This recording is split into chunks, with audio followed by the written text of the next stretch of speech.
So let's start the special points. देखो straight line पढ़ रहे हैं हम लोग और स्ट्रेट लाइन में हम लोग पढ़ रहे हैं पॉइंट, और आज मैं आपको पढ़ाऊंगी special points. Special points of triangle. Special points of triangle ये पढ़ेंगे हम लोग, है ना। इसके बारे में मैं आपको एसओटी में भी पढ़ा चुकी हूँ ना। लिखिए, सबसे पहले हम लोग लिखेंगे first one is the centroid. Centroid represented by capital G. Centroid is represented by capital G, है ना। तो पॉइंट पढ़ रहे हैं। देखिए, मैंने आपको पहले भी बताया कि जो स्ट्रेट लाइन होती है ना, उसको हम तीन पार्ट में डिवाइड करते हैं। One is the point, second his lines की इक्वेशंस और उनके जो भी रिलेशंस है, एंगल है और जो भी है, और तीसरा पार्ट क्या होता है फैमिली ऑफ लाइंस यानी पेयर ऑफ लाइंस। अब उसमें जो है ना, हम लोग पॉइंट वाला पार्ट कवर कर रहे हैं। इसमें क्या पढ़ रहे हैं हम लोग आज? सेंट्रॉइड। तो लिखिए आप, centroid is the point of intersection. Centroid is the point of intersection, the point of intersection of medians. Point of intersection of medians. Medians, write down in bracket, are the lines formed by joining. Are the lines formed by joining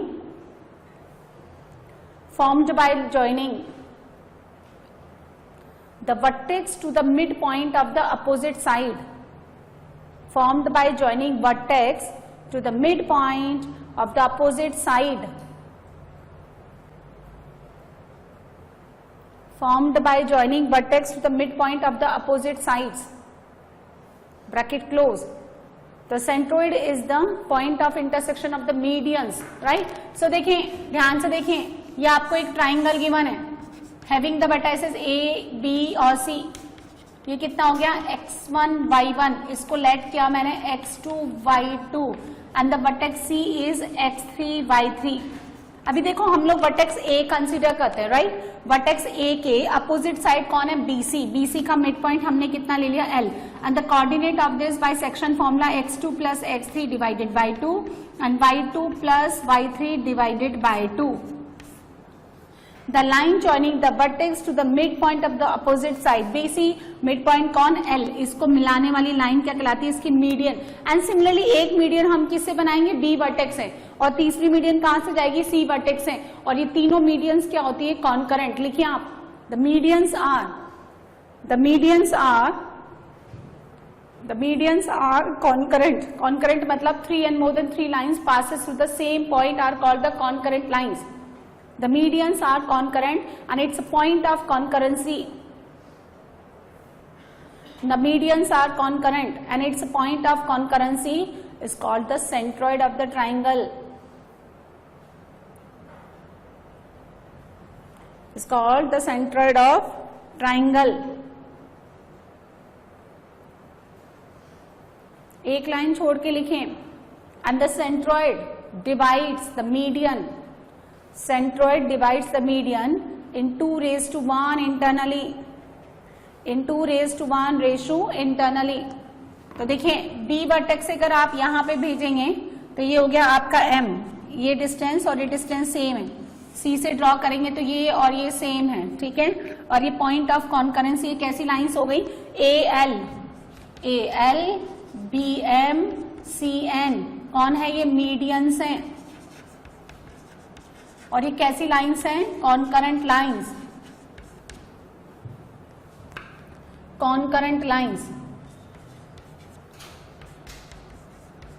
and concurrent lines. और ये G क्या कहलाता है? इनका point of concurrency.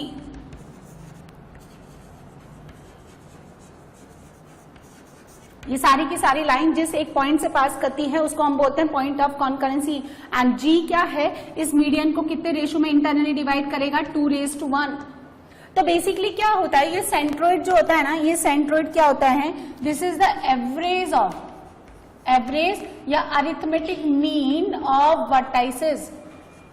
Vertices का arithmetic mean, जैसे आप class में जितने भी स्टूडेंट बैठे हैं उनका वेट का मुझे एवरेज लेना है, तो सबका weight divided by number of student. तो बेसिकली अरिथमेटिक मीन क्या रिप्रेजेंट कर रहा है, मतलब वर्टाइसेस का अरिथमेटिक मीन क्या रिप्रेजेंट कर रहा है, तीनों का सम। कितने वर्टाइसेस हैं यहाँ पे, 3 वर्टाइसेस, तो तीनों वर्टाइसेस का सम divided by number of vertices यानी 3। सो ये जो सेंट्रोइड होता है ना, बेसिकली सेंट्रोइड क्या रिप्रेजेंट करता है, वर्टाइसेस का अरिथमेटिक मीन रिप्रेजेंट करता है। और ये सेंट्रोइड इस मीडियन को कितने रेशो में इंटरनली डिवाइड करेगा, 2:1 इंटरनली। यानी देखो ये जो 2 वाला पार्ट है ना, वर्टेक्स की तरफ जाना चाहिए, AG/GL है ना, ये 2:1। सिमिलरली BG एंड GM और ये CG और CN। सेक्शन फॉर्मूला लगा दें आप, देखो कैसे लगेगा section formula, this into this, cross में mx1 यानी 1 इंटू x1, फिर 2 इंटू दिस, तो नीचे का 2 कैंसिल आउट हो जाएगा। तो यहां से सेंट्रोइड का फॉर्मूला कितना मिलेगा मुझे, देखिए 1 इंटू x1 फिर 2 into x2 plus x3 divided by 2 divided by 1 plus 2। Similarly 1 into y1 twice into y2 plus y3 divided by 2 upon 1 plus 2। तो सेंट्रोइड का कोऑर्डिनेट कितना आ गया, x1 plus x2 plus x3 divided by 3 and y1 plus y2 plus y3 divided by 3। तो हो गया ना, ये arithmetic mean हो गया ना, तीनों का सम divided by number of vertices, यानी कितने वर्टाइसेस हैं, 3 वर्टाइसेस हैं। तो हम लोग क्या करेंगे, तीनों को ऐड कर देंगे और 3 से डिवाइड कर देंगे, तो बहुत ही आसानी से आप किसी भी ट्राइंगल के लिए उसके सेंट्रोइड कैलकुलेट कर सकते हो। सबसे इजीएस्ट फॉर्मूला होता है ये, बाकी और स्पेशल पॉइंट्स के कंपैरिजन में। तो यदि आप वर्टेक्स को उसकी अपोजिट साइड के मिड पॉइंट से मिला दे तो ये मीडियन कहलाएगी। ऐसी 3 मीडियंस मिलेंगी, तीनों की तीनों मीडियंस क्या है, कॉन्करेंट है, और किस पॉइंट से पास करती है, G पॉइंट से यानी सेंट्रोइड से। तो सेंट्रोइड बेसिकली क्या होता है, ये एवरेज कहलाता है इन वर्टाइसेस का, और ये मीडियन, इस मीडियन को सेंट्रोइड कितने रेशो में डिवाइड करता है, 2:1। अच्छा एक और बात ध्यान करना है, यदि आपके पास ये BC, AB और AC ये साइड्स हैं, तो ऑब्वियसली इनके मिड पॉइंट तो ट्राइंगल के अंदर ही बनेंगे ना, साइड के बीचों बीच ही बनेंगे। तो यहाँ पे कुछ पॉइंट्स होते हैं, देखिए आप लिखते जाइए। फर्स्ट पॉइंट, यदि ये vertices A, B and C coordinates of vertices A, B, C यदि ये रैशनल है, रैशनल का मतलब इनका x कोऑर्डिनेट और y कोऑर्डिनेट दोनों रैशनल है, तो coordinate of G are also rational. ये भी कैसा रहेगा, रैशनल ही रहेगा, क्योंकि रैशनल का सम और डिवाइडेड बाय रैशनल भी कितना ही आएगा, रैशनल आएगा। Second point, always G always lies inside of triangle, triangle के अंदर ही रहेगा। What ever you have any type of the triangle, whether it is scalene triangle, obtuse angle triangle, right angle triangle है, equilateral है, किसी भी तरह का triangle हो, सेंट्रोइड हमेशा कहाँ रहेगा, ट्राइंगल के अंदर ही रहेगा, इनसाइड ही, ठीक है। G always divides, G divides, it's a median in 2:1 internally, और मीडियंस ट्राइंगल को 2 इक्वल पार्ट में डिवाइड करती है, और centroid G divides triangle into 3 equal parts. यानी क्या मतलब, delta GBC is equals to delta GAB is equals to delta GAC। यानी अगर आप ट्राइंगल का एरिया लिखें, ट्राइंगल ABC, तो this is equals to delta GBC plus delta GCA plus delta GAB, and this is equals to 3 times of any one of the triangle, कोई सा भी ले लो, और ये सिंपली डेल्टा। तो अगर आपको ट्राइंगल का एरिया निकालना है, किसी एक का निकाल लीजिए, 3 गुना कर दो, या GAB का एरिया चाहिए, BC का चाहिए, CA का चाहिए, G के साथ, तो 1/3 कर दो टोटल ट्राइंगल का। फोर्थ, अब सुनो, यदि ये ट्राइंगल आपको गिवन है और इसका सेंट्रोइड कितना है यहाँ पे G, यदि मैं इनके मिड पॉइंट्स को मिलाकर के एक ट्राइंगल बनाऊं LMN, where L is the midpoint of BC side, M is the midpoint of the CA side and N is the midpoint of the AB side. तो अगर आप इनको ज्वाइन करने के बाद एक ट्राइंगल बनाएंगे, जो एलिमेंट नजर आ रहा है तो उसका सेंट्रोइड भी सेम रहेगा. तो centroid of delta ABC is equals to centroid of delta LMN. Clear है? मिड पॉइंट को मिलाने पर जो ट्राइंगल बनेगा उसका सेंट्रोइड भी उतना ही होगा जितना ओरिजिनल ट्राइंगल का सेंट्रोइड था. तो आपको मिड पॉइंट से ओरिजिनल वर्टाइसेस निकालने की जरूरत नहीं है. क्लियर है? ये बात समझ में आ गई. सेंट्रोइड हमेशा ट्राइंगल के अंदर ही रहेगा. सेंट्रोइड मीडियन को 2⁻1 में डिवाइड करता है, मीडियन ट्राइंगल को 2 इक्वल पार्ट में डिवाइड करती है और सेंट्रोइड ट्राइंगल को 3 इक्वल पार्ट में डिवाइड करता है. इस तरह से. क्लियर है? चलिए नेक्स्ट आता है, देखें इन centre. In center which is represented by capital I. This is the point of intersection of internal angle bisector. Internal angle bisectors of vertices. है ना? इस तरह से देखिए, ये A गिवन है, ये B गिवन है और ये C गिवन है. इस A वर्टेक्स पे टोटल एंगल कितना बनता है? A. इसको हाफ हाफ डिवाइड करने वाली लाइन को हम क्या बोलते हैं? Internal angle bisector. ऐसे ही यहाँ पे यूं जाएगा ये. This angle is B/2 B/2. तो ये B का इंटरनल एंगल बाइसेक्टर और ये C का इंटरनल एंगल बाइसेक्टर. तो ये लाइन क्या बनेगी? ये लाइन क्या है? C का इंटरनल एंगल बाइसेक्टर. तो ये एंगल कितना बनेगा? C/2 C/2. ठीक है. और ये तीनों के तीनों एंगल बाइसेक्टर अगेन कॉन्करेंट होते हैं और इनका पॉइंट ऑफ कॉन्करेंसी क्या कहलाता है? I. इंटरनल एंगल बाइसेक्टर का पॉइंट ऑफ इंटरसेक्शन क्या कहलाता है? हमें इन सेंटर. यानी इन सेंटर बेसिकली क्या होता है? एक सर्कल बनाइए आप. एक सर्कल बनाइए आप. देखिए इस तरह से, अ सर्कल विच टचेज या इंस्क्राइब्ड ऑफ ए ट्राइंगल, या ट्राइंगल की तीनों साइड्स को टच करने वाला सर्कल, उसका सेंटर आए. यहां से परपेंडिकुलर डालिए. ये क्या बनेगा? देखो AB, BC और CA. ये क्या है? BC, AB और AC. ये इस सर्कल की टेंजेंट है. टेंजेंट का परपेंडिकुलर कॉल्ड द सर्कल का नॉर्मल. और सर्कल का नॉर्मल कहां से पास करता है? उसके सेंटर से. यहां से लेकर यहां तक का डिस्टेंस कितना है? ID स्मॉल r, जिसको हम क्या बोलते हैं? इन रेडियस. ये कुछ बच्चों ने जो SOT पढ़ लिया ना, उनको समझ में आएगा. इसको हम बोलते हैं इन रेडियस. और इसका फॉर्मूला भी लिखाया था मैंने, क्या? डेल्टा/S. Delta is the area of the triangle, S is the semi perimeter which is equals to A plus B plus C, यानी तीनों साइड्स का सम डिवाइडेड बाई 2. ठीक है. ऐसे यहां से भी स्मॉल r बनेगा ये, और उधर लेके जाएंगे तो भी कितना बनेगा? Small r. तो एक सर्कल जो इस ट्राइंगल की तीनों साइड्स को इंटरनली टच करें, ठीक है, उसका सेंटर कहलाता है इन सेंटर, उसका रेडियस कहलाता है इन रेडियस. अब ध्यान से सुनिए, फिर से देखिए. एसओटी में साइड्स के फॉर्म में और एंगल के फॉर्म में फॉर्मूले निकालते हैं हम लोग. यहाँ ऐसा नहीं होता. ये small a, this is small b, ये स्मॉल सी. ये इसका internal angle bisector D. This is A/2 A/2.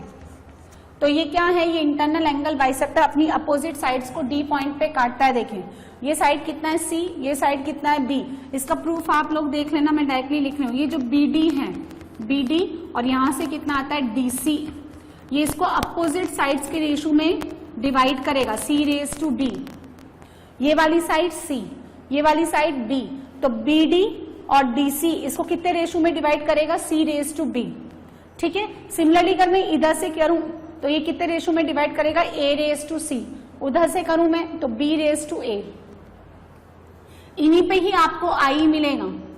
अच्छा, अगर इसका वर्टेक्स, इस A वर्टेक्स का कोऑर्डिनेट x1 y1, इसका कोऑर्डिनेट हमने लिया x2 y2 और इसका कोऑर्डिनेट हमने कितना लिया? x3 y3. एक और बात, इंटरनल एंगल बाइसेक्टर जो है वो इस BC साइड को इसके अंदर ही काटेगा, कहीं बाहर तो नहीं काटेगा ना. दूसरा, ये सर्कल भी क्या है? ये बोलते हैं हम लोग इसको इंस्क्राइब्ड सर्कल. तो ये हमेशा ट्राइंगल को अंदर की ओर ही टच करता है, वो बनेगा इंस्क्राइब्ड सर्कल, अंदर ही बनेगा. और इसीलिए ये जो आई होता है ये भी हमेशा क्या होगा? ट्राइंगल के अंदर ही लाई करेगा. देखो सर्कल का सेंटर तो उसके अंदर लाई करता ही है, लेकिन इन सेंटर ट्राइंगल के अंदर भी लाई करेगा, आपके पास किसी ही तरह का ट्राइंगल हो. ठीक है. जैसे G हमेशा अंदर लाई करता है, वैसे इन सेंटर भी always lies inside of the triangle. अब देखो ये वर्टाइसेस मुझे गिवन है, आप D का कोऑर्डिनेट निकाल सकते हैं. This into this BX2, bx2 this into this, section formula लगाइए, cx3 divided by b plus C, then by2 plus cy3 divided by b plus C, और ai और id ये इस इंटरनल एंगल बाइसेक्टर को इस रेशो में काटता है। देखें अपोजिट, यहां देखो अपोजिट साइड b और c, इनका सम b प्लस सी, और ये रिमेनिंग साइड कौन हो गया a, तो b plus C to the a इस रेशो में इंटरसेक्ट करेगा इंटरनली। तो इसका कोऑर्डिनेट कितना बनेगा i का, देखो सेक्शन फॉर्मूला लगाते हैं हम लोग, मैं फिर से लिखती हूँ। a कौन है, x1 y1, i कोऑर्डिनेट आप यहां ले लें, ठीक है। ai कितना है, b प्लस सी, ये कितना हो गया स्मॉल a, और ये कोऑर्डिनेट कौन है, d, और d का वैल्यू ये रहा। अब क्या करेंगे, दिस इंटू दिस, i का देखो कोऑर्डिनेट लिखेंगे हम, this into this ax1 plus b plus c into this, तो नीचे का b प्लस सी से कट गया, तो बचा कौन, bx2 plus cx3, bx2 plus cx3, और डिवाइडेड बाय ये रेशो, तो कितना आएगा a plus b plus C, और similarly ay1 plus by2 plus cy3 and divided by a plus b plus c, and this is the coordinate of the in center where small a is the bc distance, small b कितना हो गया ca distance फॉर्मूले से निकाल सकते हो आप, और small c कितना हो गया ab। तो I is the point of intersection of internal angle bisector of the vertices of triangle, right? और ये जो है d, ये इंटरनल एंगल बाइसेक्टर वर्टेक्स ए का अपोजिट साइड बीसी को जिस पॉइंट पे जाके काटता है डी पे, वो इस अपोजिट साइड्स की रेशो में इन वर्टाइसेस को डिवाइड करेंगे, और ये A I upon I D का रेशो कितना हो गया, B plus C to the A. अच्छा, अगर मैं यहां से पास करूं, ऐसा बनाऊं इस तरह से, तो क्या रेशो बनेगा, ये A plus C to the B. Triangle में सिमेट्री बनती है ना, आप वो सिमेट्री ऑब्जर्व कर लें, तो ये कोऑर्डिनेट आएगा। Small A, small B, small C, small A capital A के सामने वाली distance, small B is the distance opposite to the capital B, और सी के अपोजिट स्मॉल सी, यानी ट्राइंगल में डिस्टेंसेस को स्मॉल लेटर से रिप्रेजेंट करते हैं और वर्टाइसेस को कैपिटल लेटर से, राइट। No doubt. वैसे ही आप इसमें भी लिखें कि आई ऑलवेज लाइज, कहीं पे भी लिख लें, always lies inside of triangle, हमेशा ट्राइंगल के अंदर लाई करें। और थर्ड पॉइंट, एक्सेंटर्स, तो तीन होते हैं, I1 is the opposite to the vertex A, I2 opposite to the vertex B, I3 is the opposite to the vertex C। ये बनाइए ट्राइंगल इस तरह से, थोड़े से ज्यादा स्पेस में बनाइएगा, लाइंस को बाहर की ओर एक्सटेंड करते हुए। तो this is sides of the triangle externally, इस तरह से बाहर की ओर बनाइए, जैसे आपने इन सर्कल अंदर की ओर बनाया था वैसे ही बाहर की ओर। सो देखिए, ये वाला सेंटर बनेगा I1, I1 is the point of intersection of internal angle bisector of A। ये लाइन कौन हो गया, A का इंटरनल एंगल बाइसेक्टर, और इसी में आपका I लाई करेगा। And external bisector of the remaining two vertices B and C। ये टोटल एंगल कितना B, so this angle is pi minus B, इसको हाफ हाफ करने पर कितना एंगल बनेगा, pi minus B by two, pi minus B by two, so this angle is pi minus B upon two. Similarly this angle is pi minus C upon two. तो I1 is the point of, ये क्या लिखेंगे आप, this is the point of intersection of internal angle bisector of vertex A and external angle bisector of vertices B and C। A का internal angle bisector and B and C का external. ये I2 क्या बनेगा, this is the internal angle bisector of the B and external angle bisector of A and C। I3 is the point of intersection of internal angle bisector of the C and external angle bisector of the A and B। सो किसी एक का internal और बाकी दो का क्या बनेगा, external. ठीक है, अगर आप यहां से देखिए परपेंडिकुलर ड्रॉ करेंगे तो ये कहलाएगा R1। R1 को हम लोग क्या बोलते हैं, एक्स रेडियस, ऐसे यहां बनेगा I2, उसका रेडियस हो गया R2, C के अपोजिट I3, उसकी x रेडियस कितनी हो गई R3। अब ध्यान से देखें, यहां देखें आप लोग, ये जो है ना, यहाँ पे पॉइंट मैंने पहले कितना लिया था D, ये देखो यहाँ पे हमने पॉइंट कितना लिया था D। अच्छा, A का इंटरनल एंगल बाइसेक्टर है, आगे जाके किसके साथ मिल रहा है, I1 पे। तो ये क्या कर रहा है, जो I है ये इसको अपोजिट साइड्स के रेशो में इंटरनली काट रहा है ना। यहाँ पे AI upon ID B plus C to the A मिल रहा है। सिमिलरली I1 क्या कर रहा है, इसी लाइन सेगमेंट को इसी रेशो में क्या करेगा, इंटरनली, I तो इंटरनली काटेगा और I1 क्या करेगा, इसी लाइन सेगमेंट को सेम रेशो में कैसे करेगा, एक्सटर्नली, यानी I1A टू द I1D। देखो IA और ID, तो लाइन सेगमेंट कौन, AD, कौन AD, दिस वन, है ना। और ये क्या करेगा, B plus C to the A, कैसा, एक्सटर्नली, A के अपोजिट है इसलिए यहां माइनस आ जाएगा, और माइनस हटा देंगे तो बाहर आप लिख देना एक्सटर्नली। तो सेम रेशो में सेम लाइन सेगमेंट को एक्सटर्नली कट करेगा। इसका मतलब I and I1 are said to be harmonic conjugate of each other.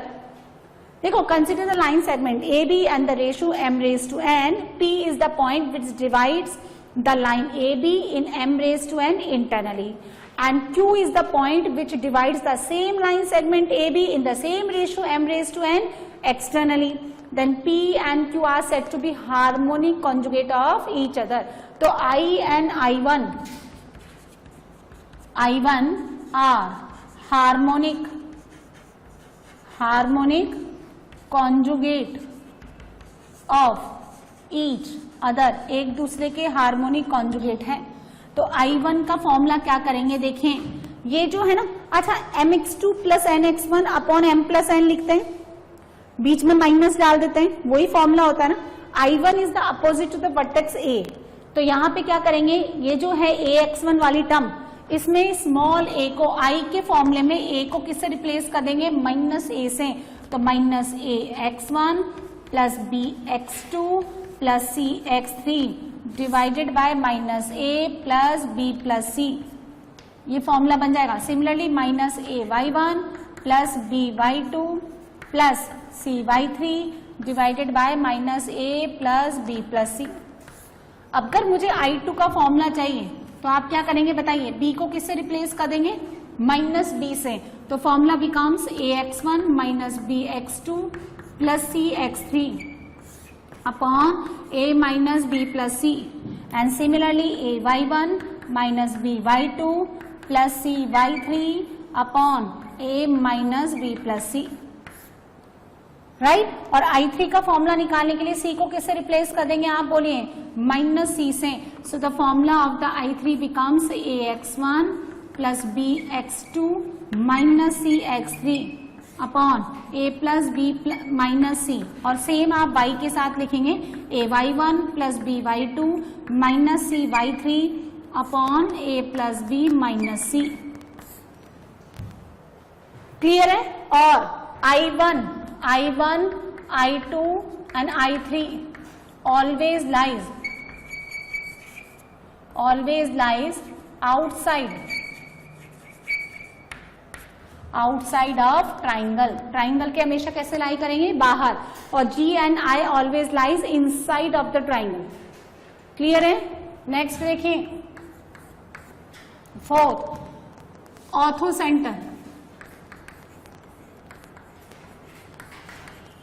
Centre which is denoted by capital H। तो सुनो, ये ट्राइंगल मैंने कंसिडर कर लिया यहाँ पे, that this triangle is ABC। Vertex A से अपोजिट साइड कौन, BC, इस पे परपेंडिकुलर ड्रॉ करिए AL। जहां पे परपेंडिकुलर जाके जिस पॉइंट पे बनता है उसको हम बोलते हैं फुट ऑफ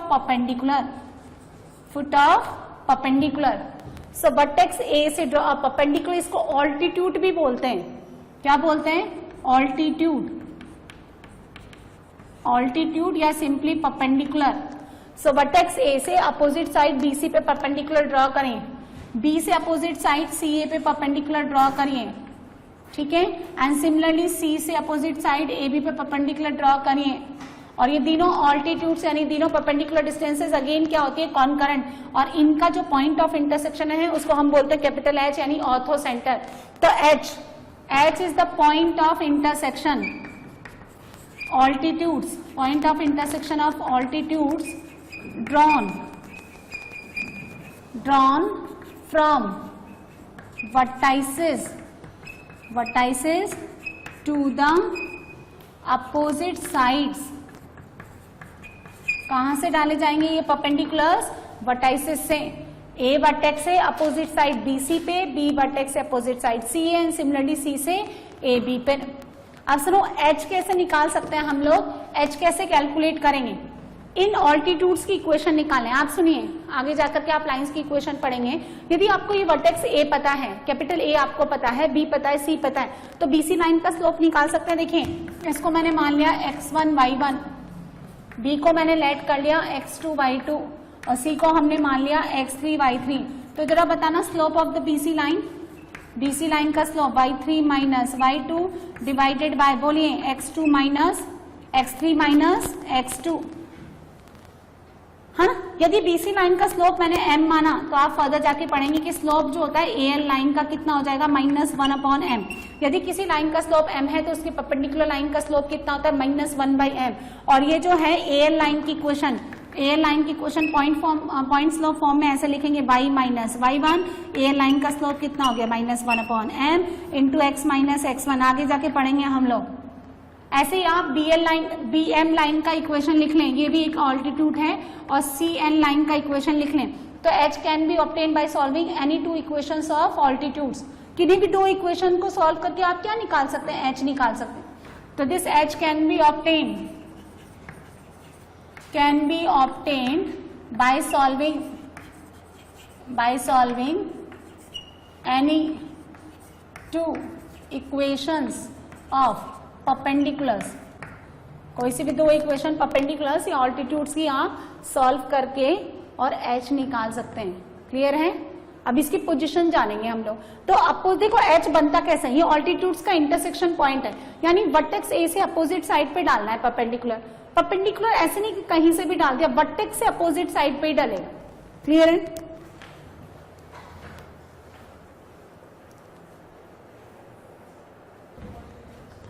नाउ देखो, centroid and incenter always lies inside of the triangle, whatever any type of the triangle you have. Excenter always lies outside of the triangle. And what about this orthocenter? So ये depend करता है किस तरह का triangle है। यदि acute angle triangle है, ये कैसा बनाया मैंने, एक्यूट एंगल ट्राइंगल मतलब तीनों इंटरनल एंगल्स आपके क्या होने चाहिए, लेस देन 90, 0 से 90 के बीच में। एक्यूट एंगल ट्राइंगल है तो H lies inside of the triangle. Acute angle triangle, तो जो position of H inside of triangle, यदि ऑब्ट्यूस एंगल ट्राइंगल है तो कहां लाई करेगा, आउटसाइड। कैसे, मैं आपको ड्रॉ करके बताती हूं। देखें ऑब्ट्यूस एंगल ट्राइंगल बनाते हैं हम लोग, ए बी और ये सी। अब ध्यान से देखें, ए से अपोजिट साइड पे वर्टेक्स वो परपेंडिकुलर ड्रॉ करें, ये रहा, ये एल इसका फुट ऑफ परपेंडिकुलर। बी से, अच्छा एक और बात, जैसे ये लाइन है और ये कोई पॉइंट है तो इस लाइन पे परपेंडिकुलर यूनिक जगह ही बनेगा, ऐसे 10-15 जगह नहीं बनेगा। यहां से सीधा सीधा, ऐसे नहीं कि ये भी और ये 90 शो कर रहे हैं आप जबरदस्ती, ये भी ऐसे नहीं। ठीक है, तो हम क्या करेंगे, इस लाइन को बी से अपोजिट साइड कौन, ए सी, इधर डालने की कोशिश करेंगे तो 90 बन ही नहीं रहा।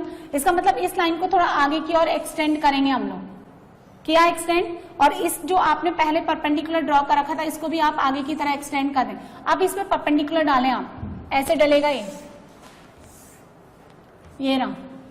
ठीक है, अब इस ए बी लाइन को थोड़ा आगे की ओर एक्सटेंड करें, फिर सी से परपेंडिकुलर डालने की कोशिश करें तो ये ऐसे जाके तीनों कॉन्करेंट ही,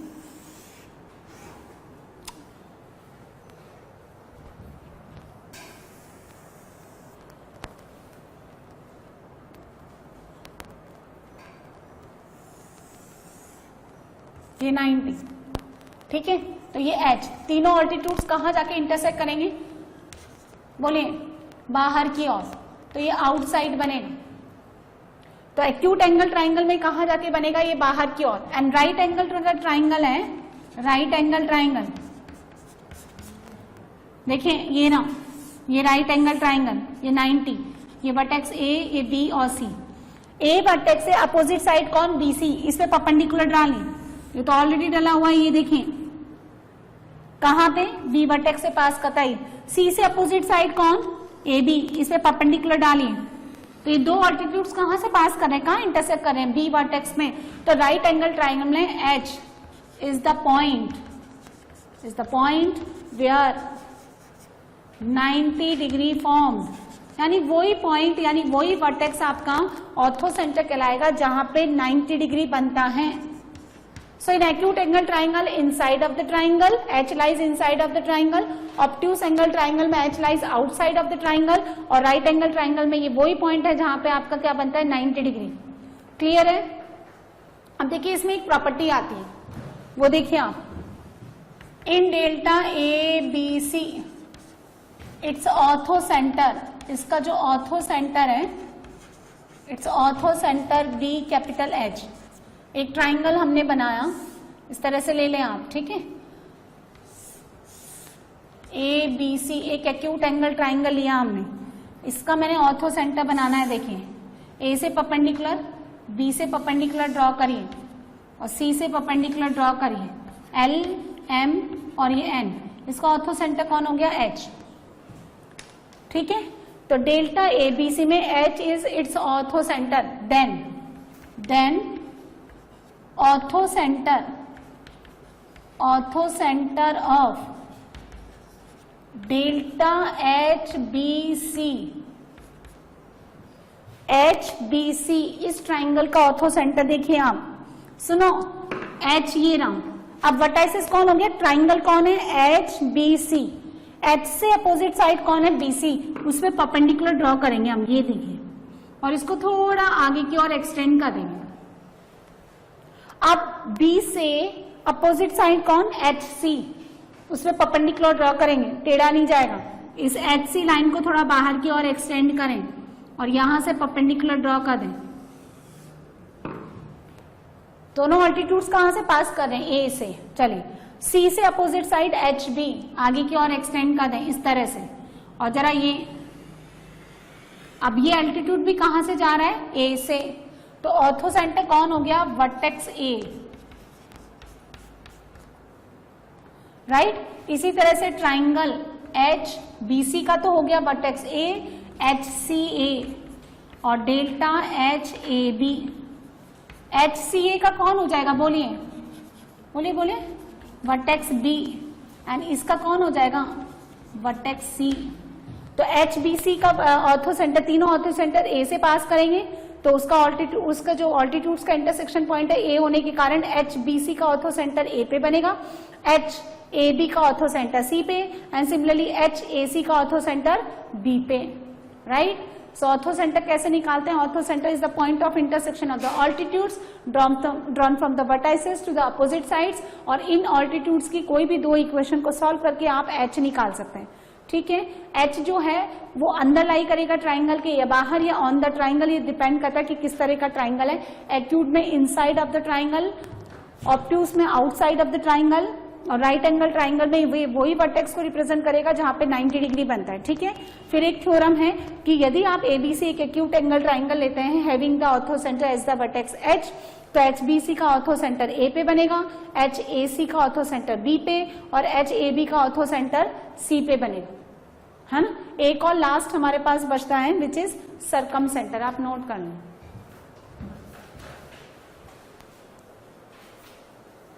नेक्स्ट पॉइंट लिखें आप, circumcentre. Circumcentre represented by capital O, right. तो देखिए ट्राइंगल के तीन वर्टाइसेस से पास होने वाले, ये triangle A B C, this is the centre of the circle circumscribing the three vertices of triangle A B C, right. यानी तीन नॉन कोलिनियर पॉइंट से आप एक सर्कल ड्रॉ कर सकते हैं, उसका सेंटर कहलाता है सरकम सेंटर। और in this case the sides of the triangle BC, CA और AB becomes chord of this circle. Circle की chords हैं ये. chord वो लाइन कहलाती है जो किसी कर्व को दो रियल और डिस्टिंक्ट पॉइंट पे इंटरसेक्ट करें. इसको यहां से मिलाइए, ये कैपिटल R यानी सर्कम रेडियस, इसको मिलाइए, this is also capital R. और look at this triangle delta OBC, isosceles triangle है ये डिस्टेंस और ये डिस्टेंस इक्वल है. आइसोसेलेस ट्राइंगल में अगर आप BC लाइन पे परपेंडिकुलर ड्रॉ करेंगे तो ये मिड पॉइंट पे जाके बनेगा, यानी BL डिस्टेंस किसके बराबर है, CL डिस्टेंस के. तो ध्यान से देखो इस OL लाइन को, एक बात तो ये समझिए कि अगर मैं इसको इससे मिला दूं, O को A से मिला दूं, O को B से मिला दूं, O को C से मिला दूं, तो ये क्या है, capital R is equals to OA is equals to OB is equals to OC. एक फॉर्मूला तो आप इससे निकाल सकते हैं, इसको बोलते हैं सर्कम रेडियस. ठीक है, ये क्या कहलाता है, सर्कम रेडियस. अब ऐसे ही आप यहां से पर देखो, ये मिड पॉइंट यानी आइसोसेलेस ट्राइंगल में अगर आप परपेंडिकुलर ड्रॉ करेंगे तो वो अपोजिट साइड के मिड पॉइंट पे जाके बनेगा. तो ये O क्या है, this is the point of intersection of perpendicular bisectors of sides, perpendicular bisectors of sides of delta ABC. Triangle ABC की साइड्स कौन है, BC, उसका परपेंडिकुलर क्यों 90 डिग्री बनता है. देखो परपेंडिकुलर बाइसेक्टर का क्या मतलब है, सपोज ये लाइन सेगमेंट ले लिया मैंने BC और इसका मिड पॉइंट मैंने कंसीडर किया L, यानी ये डिस्टेंस और ये डिस्टेंस इक्वल है. तो यहां से 90 बनाते हुए जो लाइन जाती है इसको बोलते हैं परपेंडिकुलर बाइसेक्टर. बाइसेक्टर क्यों, क्योंकि ये दो इक्वल पार्ट में डिवाइड करती. परपेंडिकुलर क्यों, क्योंकि 90 बनाती है ना. तो देखो ऐसे ना, ये जैसे आपने एक सर्कल बनाया, इसमें आपने ये 3 इस तरह से, तो ये देखो यहां से ये BC ले लिया आपने, ये A पॉइंट ले लिया, तो यहां से बीच से उठाइए. अच्छा, जरूरी नहीं है कि परपेंडिकुलर हमेशा A से ही पास करें, नहीं, ये पास नहीं करता है, ये तो मिड पॉइंट से परपेंडिकुलर बनेगा. ऐसे मिड पॉइंट से यहां परपेंडिकुलर, मिड पॉइंट से यहां परपेंडिकुलर, और तीनों परपेंडिकुलर बाइसेक्टर कॉनकरेंट होते हैं और इनका पॉइंट ऑफ कॉनकरेंसी क्या कहलाता है, ये O. तो this is the O is the point of intersection of perpendicular bisectors of the sides. अब आपको अगर B पता है, C पता है, तो ये मिड पॉइंट पता है. यदि आपके पास ये B कितना है, देखो इसको मान लिया मैंने x1 y1, ध्यान से देखिए, इसको माना मैंने x2 y2 and this is x3 y3. तो L निकाल सकते हैं आप, x2 plus x3 divided by 2, y2 plus y3 divided by 2. ये L पता चल गया. तो ये परपेंडिकुलर बाइसेक्टर की इक्वेशन कैसे लिखेंगे, इक्वेशन ऑफ परपेंडिकुलर बाइसेक्टर. तो अगर BC लाइन का स्लोप m है तो OL लाइन का स्लोप कितना हो जाएगा, -1/m. यदि BC लाइन का स्लोप m है तो उसके परपेंडिकुलर लाइन का जो हमेशा स्लोप होता है ना, वो कितना लेता है, -1/m. OL लाइन पे आपको ये L पॉइंट पता है ना, तो आप इक्वेशन क्या लिखेंगे, y minus y2 plus y3 divide by 2 -1/m. किसकी इक्वेशन लिख रहे हैं आप, OL लाइन की, -1/m x minus x2 plus x3 divided by 2. तो y minus y1 minus 1/m into x minus x1, ये लाइन की इक्वेशन होती है. देखें वो लाइन जो x1 y1 से पास करती है और उसका स्लोप कितना है, -1/m. इस तरह से आप है ना तीन परपेंडिकुलर बाइसेक्टर की इक्वेशन लिखें और किन्हीं भी दो को सॉल्व करके आप ये O कोऑर्डिनेट निकाल सकते हैं. O कोऑर्डिनेट को डिस्टेंस फॉर्मूले से निकालने का ये भी एक मेथड है. सो O can be obtain by solving any two equations of perpendicular bisector of sides, और डिस्टेंस फॉर्मूले से आप वहां से भी निकाल सकते हैं. अब देखिए, अब समझिए position of O, circum centre का पोजीशन, यदि एक्यूट एंगल ट्राइंगल है तो कहां लाई करेगा, इनसाइड ऑफ ट्राइंगल, आप देख सकते हैं डायग्राम में, यदि ऑब्ट्यूज एंगल ट्राइंगल है तो कहाँ लाई करेगा, आउटसाइड। कैसे, यहां देखें, आप ऑब्ट्यूज एंगल ट्राइंगल बनाइए इस तरह से, ये ए बी और सी, तो ओ कहाँ चला जाएगा, यहाँ, भाई ओ तो सर्कल के बीचों बीच रहेगा। और अगर आपके पास राइट एंगल ट्राइंगल है, कैसे, इस तरह से, यहां बनाइए, ये right angle triangle, A B और सी, ये 90, तो this becomes midpoint of hypotenuse. उस केस में क्या बनेगा, हाइपोटेनस का मिड पॉइंट। सो अगर एक्यूट एंगल ट्राइंगल है तो ट्राइंगल के अंदर लाई करेगा ओ, ऑब्ट्यूस है तो ट्राइंगल के बाहर, सर्कल के तो अंदर ही रहता है उसका सेंटर, है ना। और राइट एंगल ट्राइंगल में this becomes midpoint of the hypotenuse.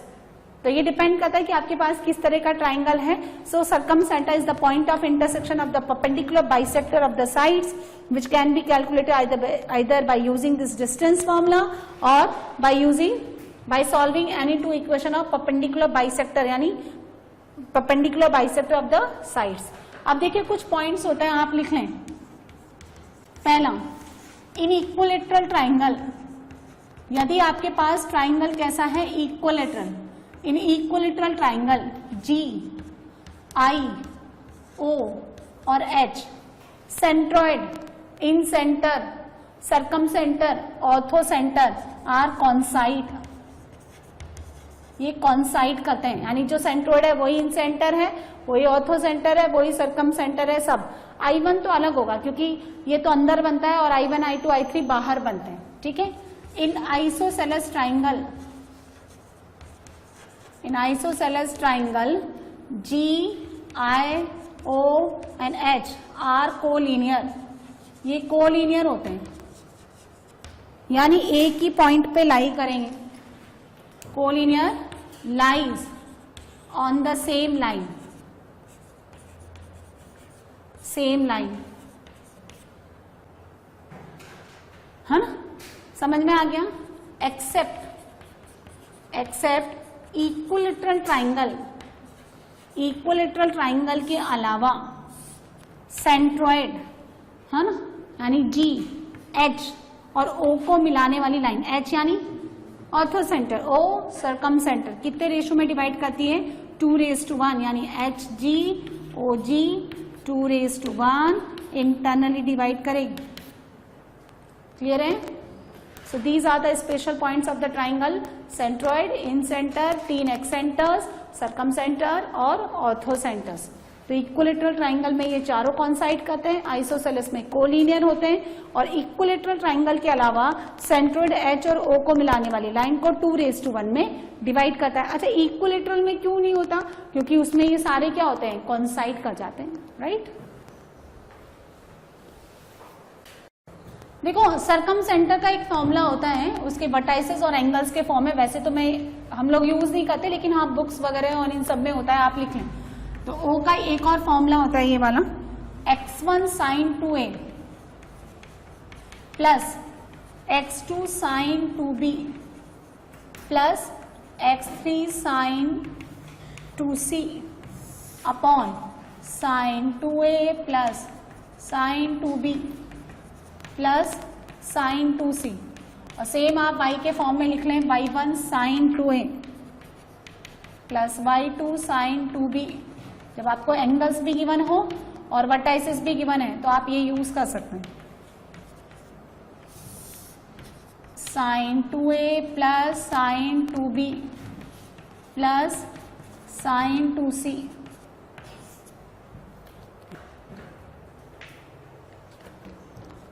सो लिख लें, वैसे ही लिख लें, एक आध तो चीज इंटीरियर डेकोरेशन